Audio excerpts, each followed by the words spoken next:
Kebijakan Menteri Hukum dan HAM Yasona Lauli terkait pembebasan tahanan yang jumlahnya mencapai 35.000 orang sebagai antisipasi persebaran virus corona menjadi kontroversi. Apalagi kebijakan tersebut juga menyasar pada peraturan pemerintah nomor 99 tahun 2012 untuk ikut direvisi, di mana di dalam aturan itu membahas soal pembebasan narapidana korupsi atau koruptor lanjut usia. Tepat serta adilkah kebijakan ini? Untuk membahasnya saya sudah terhubung dengan dua narasumber. Yang pertama ada Alicia Genoveva, peneliti Institute for Criminal Justice Reform (ICJR). Selamat malam, Mbak Alicia. Ya, dengan Ferdi di sini, Mbak Alicia. Iya. Oke. Ya, kita juga sudah tersambung dengan Oce Madril, Direktur Pusat Kajian Anti Korupsi atau PUKAT. Selamat malam, Mas Oce. Selamat malam, Mas Ferdi. Oke, terima kasih sudah bergabung dengan kita malam ini. Saya ke Mas Oce dulu. Mas Oce, ada kritik dari kebijakan Permen nomor 10 tahun 2020 ini, di mana ada pembebasan lebih dari 35.000 narapidana dewasa dan anak terkait persebaran COVID-19 dan juga ada alasan over capacity di sana. Anda menyoroti ini bagaimana, Mas Oce? Saya sebetulnya tidak mengeneralisir persoalan data-data dari rencana 30.000 dibebaskannya atau diberikan pembebasan bersyarat atau asimilasi terhadap narapidana.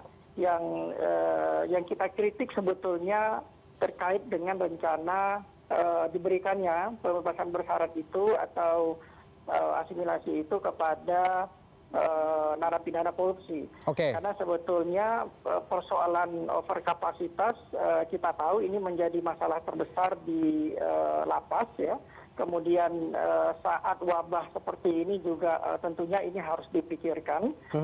Langkah-langkah untuk memberikan misalnya bebas bersyarat kemudian atau asimilasi kepada 30.000 narapidana itu menurut saya langkah yang baik-baik saja dalam perspektif menyelesaikan masalah overkapasitas.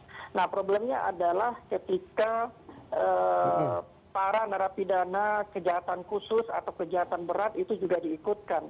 Dan ini yang menurut saya menjadi problem ya. Misalnya ada gagasan untuk mengikutkan juga narapidana korupsi. Kemudian ada gagasan tiba-tiba akan merevisi atau mencabut PP 99 tahun 2012. Nah, jadi ini yang sebenarnya menjadi hal yang perlu kita kritik karena sebenarnya PP 99 tahun 2012 ya tidak ada hubungannya dengan persoalan wabah corona saat ini.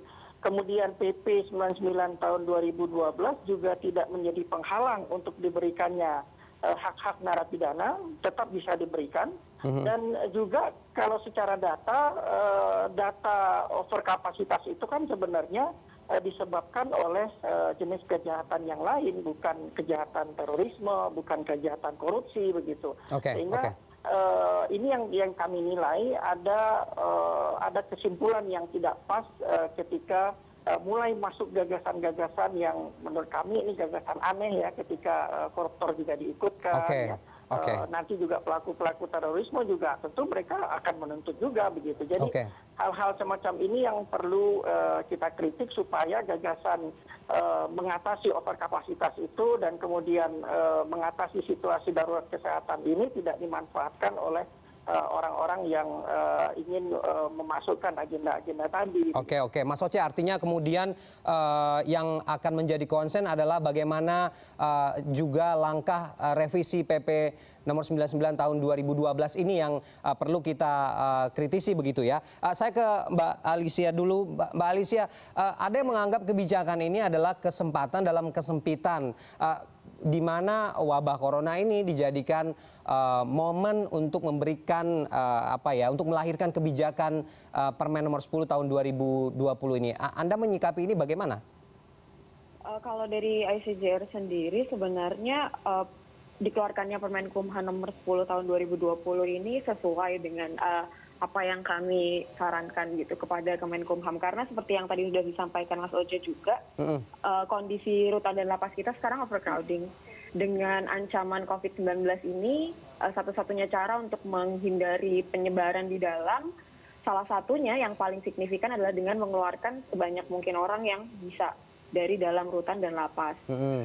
Sehingga banyak mekanisme yang bisa digunakan sebenarnya. Salah satunya ya melalui Permenkumham ini, melalui integrasi dan juga asimilasi. Oke, tapi kan kalau kemudian ada laporan kasus begitu dan memang ada gangguan kesehatan terhadap narapidana, protokol kesehatannya kan juga harusnya berjalan, Mbak Alicia.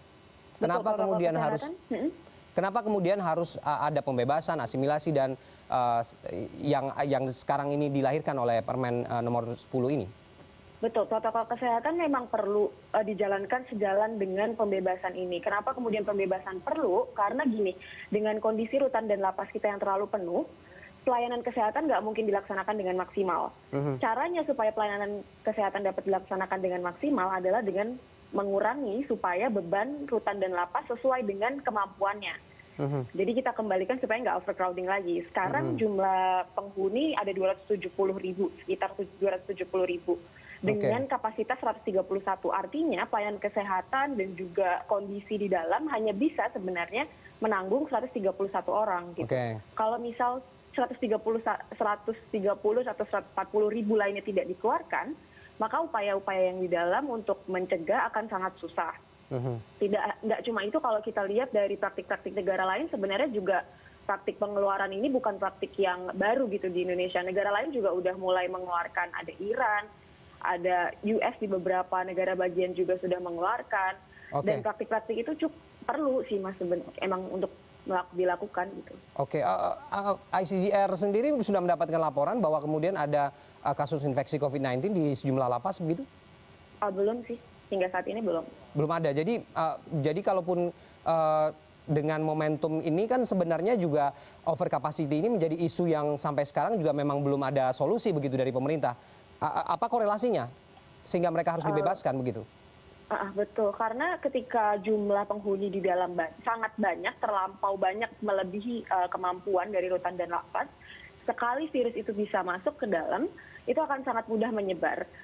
Di dalam lapas kondisinya yang perlu kita pahami adalah bahkan penyakit-penyakit yang sebenarnya masuk ke dalam treatable disease atau penyakit-penyakit yang bisa disembuhkan, itu bisa jadi untreatable disease atau bahkan bisa jadi penyebab kematian yang paling besar gitu. Seperti yang kita TBC, penyakit ISPA, penyakit pernafasan itu penyakit-penyakit yang paling mudah dijangkit oleh penghuni rutan dan lapas. Sama seperti COVID. Jadi kekhawatiran kami kalau misal nggak dikeluarkan, ketika virus itu masuk akan sangat banyak nyawa yang kemudian harus kita korbankan gitu. Itu yang kemudian kita coba untuk hindari kan. Jadi seminimal mungkin resiko yang ada di dalam, kemudian untuk memperbaiki kondisi juga supaya pelayanan dapat digunakan dengan maksimal gitu. Pelayanan kesehatannya juga bisa diberikan dengan maksimal, kebersihannya juga menjadi terjaga, setidaknya ada space untuk mereka melakukan physical distancing gitu. Di dalam dengan kondisi sekarang nggak mungkin melakukan physical distancing. Artinya memang ini tepat begitu ya, kajian ini kemudian melahirkan Permen nomor 10 tahun 2020 sehingga untuk langkah precaution begitu ya, supaya tidak kemudian menjadi wabah juga begitu di sejumlah lapas begitu ya, Mbak Alicia ya? Betul, kalau bagi kami mengapresiasi dikeluarkannya Permenkumham ini karena artinya Kementerian Hukum dan HAM sudah melihat bahwa overcrowding ini adalah masalah di tengah penyebaran COVID. Tapi kami juga kritisi karena 30.000, pengeluaran 30.000 dari kelebihan kapasitas sekitar 140.000 itu tentu saja belum cukup gitu.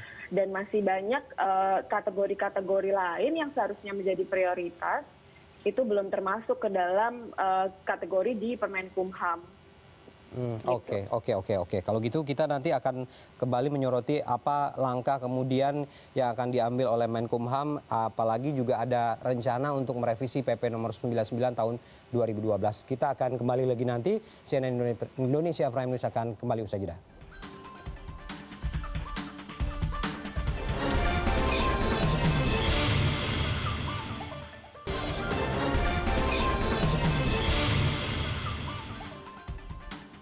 Kita kembali dalam diskusi kita malam ini dan sebelum kita lanjutkan dialog kita akan putarkan ini ada pernyataan dari Dirjen Pas mengenai Permen nomor 10 tahun 2020. Ada kekhawatiran penyebaran yang begitu meluas, gitu ya. Di samping untuk mengurangi overkapasitas, di sisi lain juga risiko penyebaran ini. Makanya mulai dipertimbangkan yang di luar tindak pidana umum bagaimana nih, kan begitu. Penjelasan Pak Menteri kepada anggota DPR tadi, kalau toh untuk narkoba yang pidananya 10 tahun ke bawah. Tipidumnya ini kan yang narkoba termasuk tindak pidana umum ya begitu, yang tidak terkena PP 99 itu kan yang di bawah 5 tahun. Jadi ini akan mengatur yang 5 tahun sampai 10 tahun. Ini poin pertama nih, kan begitu ya. Masih mempertimbangkan nih lagi bagaimana nih caranya. Terus kemudian seperti pesan daripada beliau-beliau anggota DPR, bagaimana dengan mereka-mereka kelompok rentan. Ada ibu-ibu yang punya bayi, menyusui, hamil. Bagaimana yang sangat rentan adalah lansia. 60 tahun ke atas bagaimana? Terus bagaimana yang sakit kronis atau sakit bawaan yang kemudian lewat saja corona langsung bisa kesamber itu. Nah, itu. Terus yang difabel atau disabilitas. Nah, pengertian Pak Sesdijen Pas adalah yang sepanjang hari itu narapidana memang membutuhkan bantuan dari petugas 24 jam setiap hari. Nah, itu lagi dipikirkan untuk sedang dipertimbangkan ini, kan begitu, sedang dipertimbangkan begitu ya. Dan apa namanya tadi penyampaian Pak Menteri memang coba akan disampaikan di ratas nanti. Ya, kalau memang dari apa namanya anggota DPR seperti itu arahannya dari ratas itu baru kita kemudian tindak lanjuti. Ya, itu tadi pernyataan dari PLT Dirjen Pas mengenai kebijakan Permen nomor 10 tahun 2020 ini. Saya ke Mas Oce. Mas Oce, masih dengan kita, Mas? Ya, ya. Mas, kan jelas tadi kalau kemudian syaratnya adalah pidana umum begitu. Kalau kita teliti lebih lanjut memang akan mempertimbangkan untuk kemudian revisi PP 99 tahun 2012 ini akan mengarah ke sana. Tapi yang menjadi concern sebenarnya aspek apa sih yang harus masuk dalam kriteria ini? Apakah bobot kejahatannya atau apa?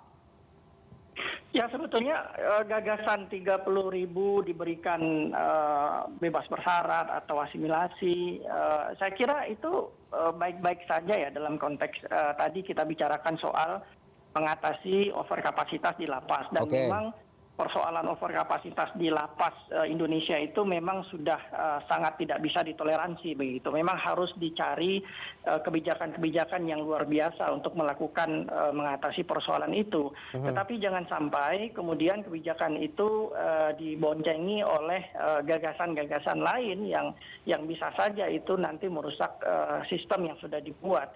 Nah, menurut saya problemnya sekarang adalah pemerintah konsisten saja dengan kriteria yang sudah dibuat. Misalnya kriteria tadi yang sudah disampaikan, tindak pidana umum, kemudian ada pertimbangan-pertimbangan kemanusiaan, ada soal umur misalnya, kemudian ada soal berapa lama dia sudah menjalani masa pidana, misalnya 2/3 dari hukumannya. Kemudian kriteria ini dibuat kemudian secara konsisten, diterapkan di lapangan, dan hindari kemudian memasukkan gagasan-gagasan lain yang justru menimbulkan pertanyaan begitu. Tapi nanti ya, takutnya ada gagasan misalnya kenapa napi korupsi harus menjadi sesuatu hal yang perlu dipertimbangkan begitu. Kenapa selalu disebutkan atau dimasukkan agenda napi-napi korupsi, padahal kalau kita lihat data di napi korupsi tidak terlalu banyak, dan banyak juga kritikan terhadap manajemen di lapas korupsi yang ternyata jauh berbeda dengan lapas yang lain misalnya. Jadi hal-hal semacam ini justru akan memperburuk gagasan yang awalnya sudah sangat baik. Nah, menurut saya hindari untuk masuk pada kriteria kejahatan yang khusus yang oleh negara itu sudah dikategorikan sebagai kejahatan luar biasa, oleh negara diperlakukan dengan cara yang berbeda, pemerintah harus menjauhi itu begitu sebisa mungkin. Terhadap mereka yang dengan kategori kejahatan khusus, ya pelaku terorisme, korupsi, bandar narkoba, tentu mereka punya hak atas kesehatan juga. Dan itu adalah tanggung jawab pemerintah untuk menyediakan protokol kesehatan itu di lapas. Bukan berarti mereka diabaikan, tidak demikian. Tetapi harus dipertimbangkan betul ketika terhadap pelaku-pelaku kejahatan khusus itu kemudian diberikan hak-hak layaknya pelaku tindak pidana umum. Ini menurut saya ini dua hal yang berbeda. Dari sisi data pun, sebenarnya juga kalau kita lihat mereka bukanlah pelaku tindak pidana khusus itu bukanlah penyumbang overkapasitas. Jadi bicara dari sisi data di lapangan juga sebenarnya gagasan itu tidak pas ya ketika ada gagasan misalnya pelaku korupsi, kemudian bandar narkoba, kemudian pelaku terorisme, ini kan juga harus disebut semuanya ya. Di PP 99 itu sudah dibatasi, tiba-tiba nanti kalau dimasukkan di dalam agenda yang sekarang menurut saya ini akan jadi problem.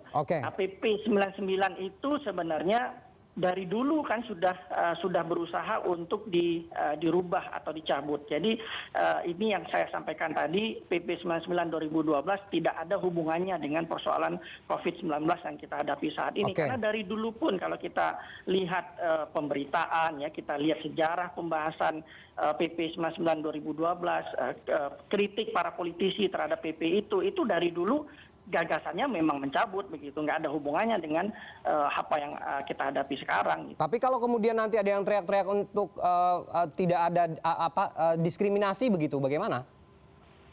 Ya saya kira tidak ada diskriminasi ya di PP 99 2012 semua hak itu diberikan, cuma memang ada tambahan syarat yang harus dipenuhi kan begitu ya. Jadi PP 99 tegas menyatakan memperketat, bukan kemudian menghilangkan hak remisi, hak asimilasi, hak bebas bersyarat itu tidak dihilangkan. Cuma ada syarat-syarat yang jauh lebih khusus diberlakukan bagi mereka yang melakukan tindak pidana khusus juga. Dan PP 99 2012 itu sudah pernah diuji di Mahkamah Agung, berkali-kali digugat di Mahkamah Agung, dan kemudian Mahkamah Agung mengatakan PP itu tidak melanggar undang-undang pemasyarakatan. Jadi PP itu juga tidak melanggar hak asasi manusia karena tidak ada hak yang dihilangkan, tidak ada juga fasilitas yang dihilangkan dari PP itu. Nah sehingga persoalan legalitas PP itu sudah teruji, kemudian persoalan praktiknya juga selama ini tidak ada hambatan yang sangat berarti, karena tetap napi korupsi itu bisa diberikan remisi, tetap bisa diberikan bebas bersyarat, tetap bisa diberikan asimilasi selama mereka memenuhi syarat-syarat yang ada di PP 99. Oke. Apa jangan-jangan ini Mas Oce karena bunyi di PP 99 itu juga ada koruptor yang usianya di atas 60 tahun. Kan banyak tuh koruptor yang di atas 60 tahun, koruptor kelas kakap begitu. Apakah ini kekhawatiran juga jangan-jangan dari Pekat? Iya. Jadi ya memang soal umur ini kan perdebatannya panjang ya. Dulu kan ada juga salah satu koruptor yang dibebaskan karena alasan kemanusiaan, kemudian alasan kesehatan. Tapi begitu dibebaskan ternyata baik-baik saja begitu karena ternyata ada yang melihat aktivitasnya normal dan seterusnya. Dan berkali-kali kan soal remisi, soal bebas bersyarat koruptor itu selalu disorot ya, karena memang korupsi ini kan kejahatan yang mendapatkan perhatian yang sangat luar biasa di negara kita, dan negara juga memperlakukannya juga sangat luar biasa begitu, sehingga wajar menurut saya jika ada kekhawatiran soal masuknya agenda-agenda untuk memberikan perlakuan istimewa kepada para narapidana korupsi itu. Dan pada titik inilah sebenarnya kritik itu diberikan. Jangan sampai kemudian memperlonggar sehingga ada keistimewaan yang akan diberikan kepada mereka yang tidak berhak. Jadi jangan sampai juga kebijakan ini yang harusnya diberikan kepada narapidana yang seharusnya menerima itu, tetapi karena ada gagasan-gagasan, desakan-desakan dari sisi politik, kemudian diberikan kepada mereka yang sebenarnya mereka tidak berhak mendapatkan itu gitu. Oke. Artinya memang konsennya memang cukup kepada Permen nomor 10 tahun 2020 itu saja ya. Jangan sampai kemudian ada agenda-agenda tertentu yang diboncengi oleh pihak-pihak tertentu untuk kemudian mendesak merevisi PP 99 tahun 2012 begitu ya Mas Oce ya. Betul, Mas Ferdi, kita harus ingat bahwa gagasan ini makin menguat ketika kemarin ada rapat dengar pendapat antara Menteri Hukum dan HAM dengan Komisi 3. Dan kemudian banyak sekali pernyataan-pernyataan dari politisi Komisi 3 yang tiba-tiba memunculkan gagasan PP 99 tahun 2012, tiba-tiba memunculkan gagasan supaya RUU pemasyarakatan dipercepat. Jadi salah satu agenda utama yang didorong itu ya soal keistimewaan pada para koruptor ini, dan ini yang menurut saya agenda-agenda tersembunyi yang patut diwaspadai oleh pemerintah. Siapa aja sih Mas koruptor-koruptor yang akan kira-kira akan menjadi sasaran dari revisi PP 99 ini?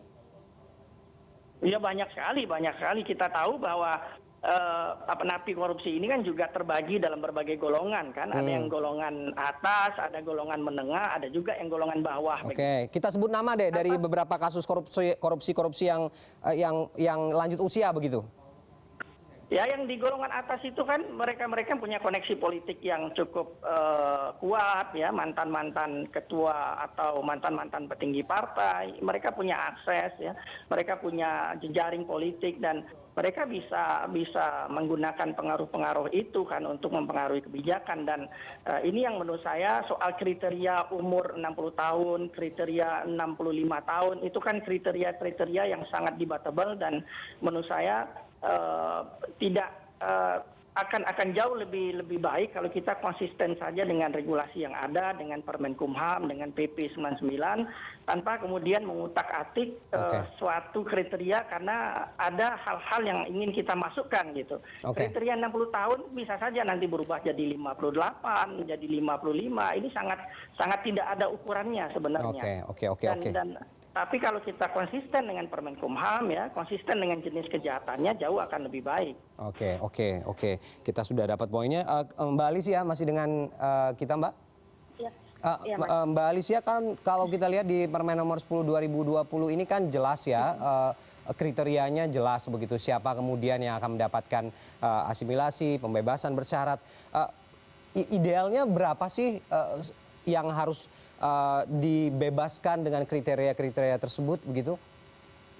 Kalau masukan dari CJR, bagi kami dengan kelebihan kapasitas hampir setengah, berarti yang harus dikeluarkan adalah yang kelebihan itu, sekitar 140.000 proyeksi kami. Nah itulah yang kemudian makanya kami beri masukan supaya Kemenkumham punya protokol berapa yang sebenarnya mau dikeluarkan gitu, supaya ukuran-ukuran itu tadi bisa menjadi pedoman gitu ke depannya, tidak berganti-ganti lagi. Karena ketika belum ditentukan berapa yang mau keluar, siapa aja yang dijadikan prioritas, itu nggak akan clear, akan ganti-ganti terus gitu. Kalau misal memang prioritasnya adalah adalah mereka yang misal punya kerentanan dari kesehatan karena usia atau riwayat penyakit sebelumnya, atau karena sudah menjalani masa 2/3 atau karena tindak pidananya yang dilakukan punya resiko keamanan yang lebih rendah, ya itu harus ditentukan gitu oleh Kemenkumham melalui protokolnya. Oke.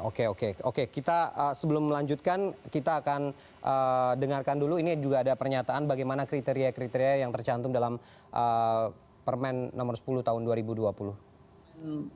Kumham nomor 10 2020 ini dan Kepmen nomor 19 ini berlaku hanya untuk tindak pidana umum saja.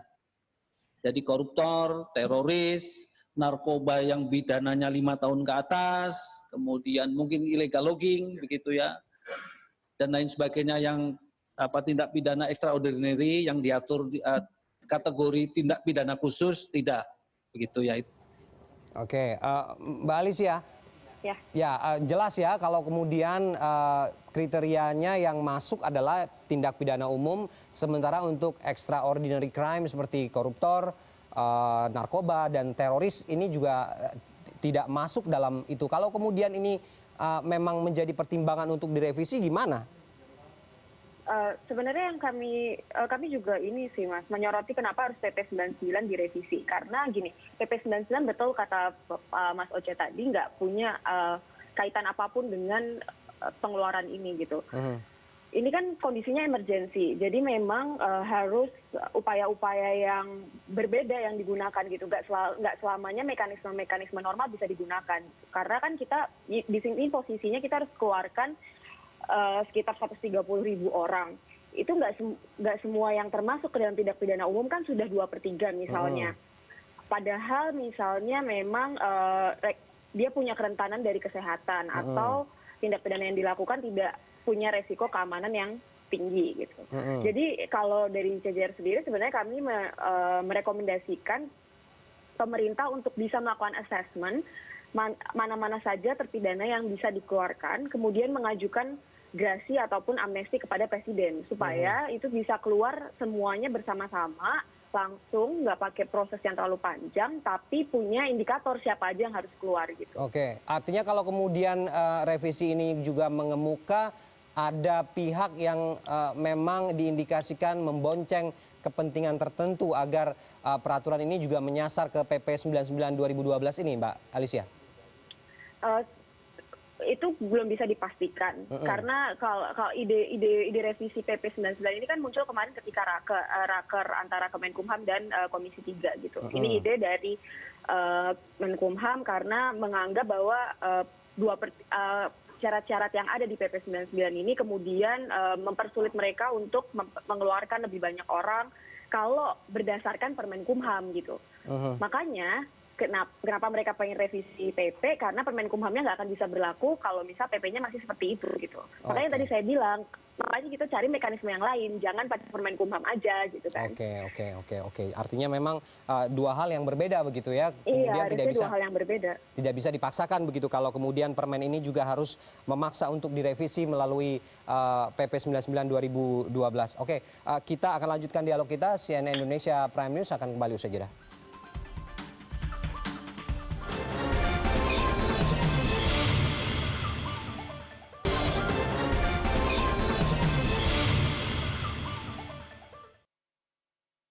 Begini, semua samalah begitu ya. Ini ada 8 negara, kita lihat di 8 negara. Iran membebaskan 85.000, nggak peduli itu, semua napi dibebaskan. Seperti Amerika Serikat sampai 1.000 lebih, Afghanistan sampai 10.000, dan sebagainya dengan kriteria-kriterianya. Semuanya satu, karena di dalam lapas rutan itu kan banyak orang, apalagi di Indonesia nih. Di Indonesia ini hampir semuanya overkapasitas bahkan sampai kalau tidak salah 126% kan begitu. Bagaimana kemudian social distancing-nya kemudian bisa dilaksanakan kan begitu. Itu pertanyaan dari luar. Nah, yang paling aman kita mengurangi risiko itu, karena itu sangat riskan nih lah, begitu, sangat riskan begitu ya. Ya kita pulangkan, kita keluarkan, cuma kita keluarkan dengan cara yang sesuai dengan ketentuan kan begitu. Regulasi yang ada, yang di bawah kewenangan Pak Menteri, di mana kemudian mesti segera bisa harus dilaksanakan ya dengan cara asimilasi dan integrasi. Itu sudah diatur semua di sana kan begitu. Pada prinsipnya gitu ya, terlepas daripada terjadi wabah atau tidak terjadi wabah, memang dengan overkapasitas, Direktorat Jenderal Pemasyarakatan, bahkan Direktur Jenderal sebelum saya menjadi PLT ini sudah menetapkan program resolusi pemasyarakatan, yaitu CREST program untuk mengurangi kepadatan begitu. Oke, kita kembali ke diskusi kita malam ini. Mbak Alicia masih dengan kita, Mbak? Yes, Mas. Mbak Alicia, lagi-lagi kita menyoroti bagaimana kemudian permen ini lahir di saat wabah corona. Apakah kemudian ini dikatakan atau publik menilai ini adalah dalih saja? Bagaimana kemudian ini juga disandingkan dengan kasus-kasus yang terjadi di luar negeri begitu dengan momentum saat ini? Kalau dengan momentum saat ini, dengan kondisi kita di tengah pandemi corona ini, memang ini adalah sesuatu yang rasional untuk dilakukan. Permenkumham ini dikeluarkan karena emang ada resiko di dalamnya dan memang harus segera dilakukan langkah cepat gitu. Karena setiap hari, setiap jam yang kita buang untuk mengambil keputusan akan ada lebih banyak resiko yang kemudian harus kita hadapi gitu. Tadi sudah disampaikan juga kan bahwa memang ini nggak cuma di Indonesia aja dilakukan gitu. Sudah banyak negara-negara yang memang mengeluarkan dan banyak juga ilmuwan maupun masyarakat sipil di negara lain yang sudah mendorong langkah yang sama memang harus dikeluarkan karena dalam posisi overcrowding tidak mungkin upaya-upaya pencegahan kesehatan yang sifatnya kesehatan normal bisa dilakukan dengan maksimal gitu. Oke. Saya ke Mas Oce. Mas Oce masih dengan kita? Ya. Mas Oce, kalau kemudian persoalan ini atau kebijakan ini diambil oleh motif pihak tertentu ingin menganggap bahwa persoalan extraordinary crime seperti koruptor, terorisme dan juga narkoba ini bukan sesuatu kejahatan yang luar biasa. Artinya memang kebijakan untuk merevisi PP 99 ini akan semakin besar peluangnya, begitu? Iya, itu yang saya khawatirkan ya, bahwa memang kalau kita lihat perjalanan PP 99 tahun 2012 itu sebetulnya tidak kali ini saja dicoba untuk dirubah ya, tetapi memang ya belum berhasil kan. Memang PP itu masih berlaku dan kemudian masih diterapkan. Permenkumham tentu tidak bisa menganulir apa yang ada di PP ya, tentu kesulitannya itu karena secara hierarki peraturan menteri itu berada di bawah peraturan pemerintah. Jadi kalau sekarang Kumham membuat peraturan seperti ini ya memang harusnya begini karena ada landasan-landasan hukum yang tidak mungkin dilewati oleh Permenkumham. Nah, makanya oleh karena itu ada desakan yang sangat kuat pastinya supaya PP itu segera dicabut sehingga fasilitas-fasilitas yang selama ini bisa diberikan pada narapidana tindak pidana umum itu juga bisa dinikmati oleh koruptor ya, teroris ya, bandar narkoba begitu. Nah, ini yang saya sampaikan tadi, ini akan merubah politik hukum bangsa ini yang sudah menempatkan beberapa kejahatan itu dinilai sebagai kejahatan yang khusus yang berbahaya bagi masyarakat, berbahaya bagi negara.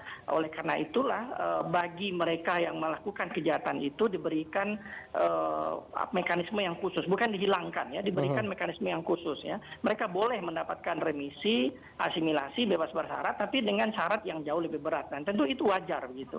Membandingkan seorang penjudi dengan koruptor dan kemudian pelaku tindak pidana umum dengan teroris tentu tidak fair juga. Harusnya mekanismenya tentu harusnya berbeda gitu.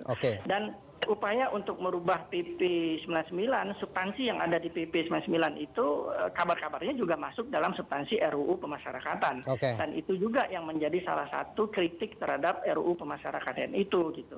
Oke. Walaupun kemudian dari mekanisme hukum aturan tersebut memang tidak akan bisa tidak bisa dilakukan begitu, tapi kemudian tentu Pukat punya data kalau seandainya revisi ini juga mengemuka, ada berapa sih catatan dari Pukat khusus untuk kasus korupsi ini koruptornya ada berapa yang kira-kira bisa disasar dari revisi ini nanti? Ya ada banyak ya. Kalau misalnya ini soal ini saja, misalnya kalau hanya soal umur ya 60 tahun, saya kira ada banyak yang napi korupsi yang berada di atas usia 60 tahun. Setia Novanto misalnya itu kan umurnya kalau tidak salah ya itu sudah di atas 60 tahun. Kemudian Patrialis Akbar ya kalau tidak salah juga umurnya juga sudah lebih dari 60 tahun. Artinya begini, akan ada banyak data napi-napi korupsi yang kasusnya itu tidak biasa gitu loh. Kasus Setia Novanto kan tidak biasa ya, IKTP, kemudian kasus mantan hakim konstitusi menerima suap ya, kasus mantan menteri misalnya terlibat dalam korupsi. Ini kan high profile kasus yang justru harus diberikan pemberatan menurut saya, bukan kemudian dicari-cari alasan supaya mereka bisa menikmati fasilitas itu. Dan di dalam undang-undang pemasyarakatan ada satu prinsip yang harus juga diingat, ada prinsip keadilan masyarakat begitu. Dan kalau misalnya hak-hak istimewa ini juga diberikan dengan mudah kepada mereka-mereka yang melakukan korupsi, saya kira juga tentu ini akan bertolak belakang dengan prinsip keadilan masyarakat, kemudian bertolak belakang dengan janji pemerintah akan memberantas korupsi secara tegas gitu. Oke, Mbak Alicia, kalau untuk kriteria umur ini gimana, Mbak? Kalau untuk kriteria umur kan seharusnya kita lihat karena itu ada kondisi kerentanan kesehatan ya Mas. Kami untuk prioritas kelompok mana kan kita sesuaikan dengan kerentanan kesehatan. Dan itu harus ada pemeriksaan yang cukup intensif begitu ya dari dokter ya? Betul, harus individual memang. Setiap individu memang harus diakses apakah kemudian rentan atau tidak, kemudian resiko keamanannya seberapa, dan nggak semua kemudian dipukul rata bisa keluar. Misalnya kasus korupsi nggak semuanya bisa keluar juga kan. Harus kita lihat juga gravity dari kejahatannya seberat apa gitu. Masa tahanannya ini ya berarti ya juga harus disoroti begitu? Masa pidananya juga harus disoroti ya? Karena untuk yang di bawah 2 tahun kan kita bisa bilang itu sebenarnya tindak pidana ringan ya. Harus itu masuk ke dalam kategori yang seharusnya dikeluarkan karena resiko keamanannya lebih rendah gitu. Kalau untuk koruptor masa tahanannya kan kalau kita lihat terbilang cukup rendah begitu ya. Gimana? Begini Mas, kalau dari kita lihatnya bukan dari tindak pidananya gitu. Mau itu koruptor, mau itu bandar narkoba, kita lihatnya nggak dari situ karena kita kan udah punya set priority mana aja yang harus dikeluarkan gitu, menjadi prioritas untuk dikeluarkan. Ketika memang koruptor nggak mau dikeluarkan ya it's fine, karena angkanya pun nggak terlalu besar gitu. Tadi udah disampaikan juga angka koruptor di dalam rutan dan lapas itu nggak sebesar itu gitu. Kita lihatnya dari berapa orang yang mau dikeluarkan dan memang siapa yang menjadi prioritas. Gitu. Jadi serta-merta koruptor. Jadi bukan bobot kejahatannya sama sekali begitu ya? Bukan hanya bobot kejahatannya. Bukan hanya bobot kejahatannya saja. Gimana Mas Oce? Bukan hanya bobot kejahatannya saja, Mas Oce? Iya, kan memang sudah kalau di Permenkumham kan sudah jelas ya tindak pidana umum yang harus difokuskan. Kemudian soal ada syarat-syarat tambahan kan masa hukuman yang harus sudah jalani 2/3, kemudian umur 60 tahun ke atas. Mestinya juga harus ada tambahan itu soal kondisi kesehatan misalnya dan seterusnya. Itu yang akan menjadi kriteria dan menurut saya kriteria itu tidak bersinggungan dengan PP 99 tahun 2012. Fine saja sebenarnya nggak ada masalah. Kalau soal over capacity itu kan harus diingat tidak hanya bisa didekati dengan melepaskan atau membebaskan tahanan sebanyak-banyaknya. Kalau begitu ya bebasin aja semua kan begitu kan? Kan tidak demikian cara berpikirnya. Ada sistem lain yang harus juga dilihat. Kita juga lihat berapa sih lapas yang sudah disediakan oleh negara ini dalam beberapa tahun ini, kemudian gimana sih penegak hukum selama ini memperlakukan kejahatan-kejahatan dengan tingkat katakanlah tingkat kejahatan kecil tapi juga di penjara misalnya juga dihukum dengan hukuman yang berat. Jadi hal-hal semacam ini kan sebetulnya tidak perlu terjadi. Ada pilihan-pilihan hukuman lain yang mestinya diperkenalkan dalam sistem hukum kita. Jadi memang ini semacam contingency plan atau plan yang darurat, rencana kebijakan-kebijakan darurat yang tidak boleh dilakukan sering-sering, nggak boleh dilakukan sering-sering semacam ini. Apalagi memanfaatkan momentum-momentum tertentu begitu ya Mas Oce ya? Iya, apalagi memanfaatkan momentum. Momentum kan bisa saja dicari ya. Sekarang ada persoalan ini, kemudian ke depan nanti ada persoalan apa lagi, demi remisi, demi ini, itu. Momentum kan bisa saja dicari. Nah, yang sifat daruratnya itu yang harus dilihat, karena memang darurat, ada alasan kesehatan, maka kriteria yang dibuat harus sesuai dengan itu. Persoalan over capacity ini tidak bisa disederhanakan hanya dengan membebaskan sebanyak mungkin narapidana gitu. Baik, terima kasih Mas Oce dan juga Mbak Alicia. Kita akhiri dialog kita malam ini. Kita berharap memang apapun kebijakan itu, tapi juga tidak serta-merta akan mencederai keadilan yang ada di tengah masyarakat. Apalagi ini adalah kasus yang cukup sensitif, di mana persoalan-persoalan ini tidak ditunggangi oleh pihak-pihak tertentu dengan momentum-momentum yang saat ini tengah terjadi, yaitu pandemi virus corona yang berlangsung di Indonesia. Dan dialog ini tadi kita juga menghubungi narasumber dari Kementerian Hukum dan HAM, namun sampai sekarang sejak dialog kita mulai, PLT Direktur Jenderal Pemasyarakatan menyatakan tidak bisa untuk memenuhi undangan dan hanya mengirimkan video-video konferensi pers yang beberapa bagian tadi kita sudah cuplik dalam dialog kita. Baik, terima kasih untuk Mbak Alicia dan Mas Oce untuk dialog kita malam ini. Terima kasih, selamat malam. Kita ke informasi selanjutnya. CT Arsa bersama Transmedia menyalurkan bantuan donasi pemirsa Transmedia Group. CNN Indonesia Prime News segera kembali.